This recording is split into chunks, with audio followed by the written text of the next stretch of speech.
2 अप्रैल में जितने भी साथी जेल गए थे, आप उनकी जानकारी कीजिए, वो पीड़ित हैं। उनके हक की आवाज उठाइए, वो पीड़ित हैं। और अगर आपको जवाब ही देना है, मनोवाद को जवाब देना, तो वर्तमान सरकार को उखाड़ कर फेंक दीजिए, तब हम कहेंगे कि बाबा साहब की बात मौजूदा व्यवस्था में है। आप सभी लोगों का क्रांतिकारी जय। आप देख रहे हैं उजाला न्यूज लाइव, बुलंद खौज बुलंद आवाज के साथ। 200 साल के इतिहास को लेकर के आज हम लोग यहां विचार गोष्ठी रख रहे हैं।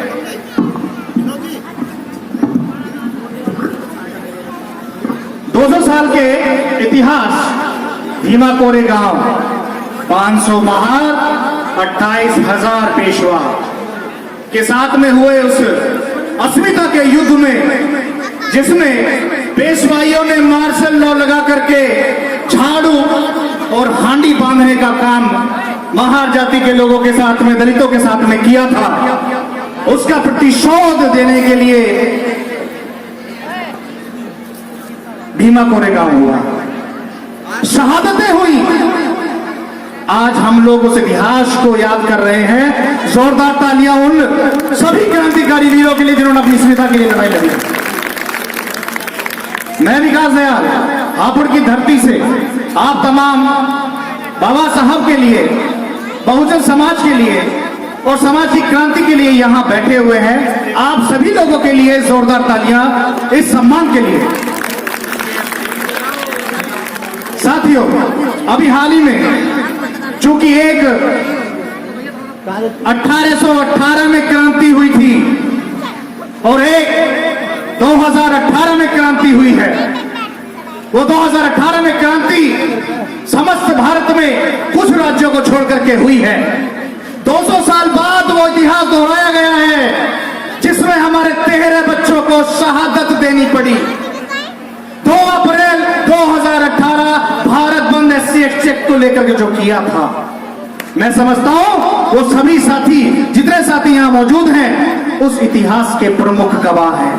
हम 200 साल बाद 1818 को याद करके गौरवान्वित महसूस कर रहे हैं।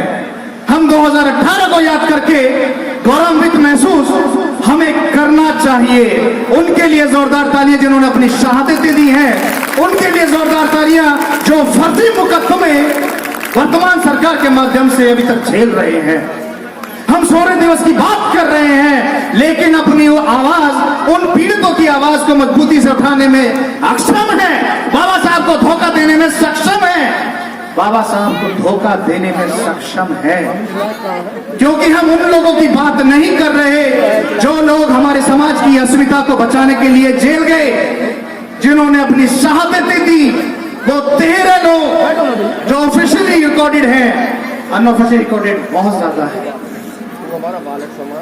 यहाँ खड़ा हुआ व्यक्ति, प्रत्येक व्यक्ति, बैठी हुई महिलाएं, माताएं, बहनें, उन लोगों के लिए सोचें, उन शहादतों को सोचें जो 200 साल बाद फिर 2018 में दोहराने का काम किया गया था।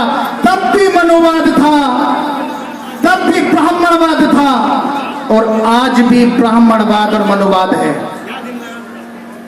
तब भी हमारे 500 लोगों ने जबरदस्त तरीके से विरोध दर्ज कराया था, आज भी विरोध दर्ज करा रहे हैं। लेकिन ये क्रांति वहीं के वहीं क्यों रुकी हुई है? ये बढ़ क्यों नहीं रही? कितनी शहादतें हम लोग देंगे? कितने लोगों की, कितने लड़कों, कितने बच्चों की कुर्बानियां हम देंगे? ये हमें सोचने की बात है। जब तक निश्चित रूप से आप अपने स्वाभिमान के लिए खड़े नहीं होंगे, जब तक आप उन लोगों के लिए खड़े नहीं होंगे जो तुम्हारे लिए लड़े, मरे, जेल गए, तब तक ऐसे शौर्य दिवस बनाने की व्यवस्था हम लगातार करते रहें और ये सांस्कृतिक कार्यक्रम करने की व्यवस्था करते रहें, फर्क कुछ पड़ने वाला नहीं है। आपसे निवेदन है, 2018 2 अप्रैल में जितने भी साथी जेल गए थे, आप उनकी जानकारी कीजिए, वो पीड़ित हैं। उनके हक की आवाज उठाइए, वो पीड़ित हैं। और अगर आपको जवाब ही देना है, मनोवाद को जवाब देना, तो वर्तमान सरकार को उखाड़ कर फेंक दीजिए, तब हम कहेंगे कि बाबा साहब की बात मौजूदा व्यवस्था में है। आप सभी लोगों का क्रांतिकारी जय।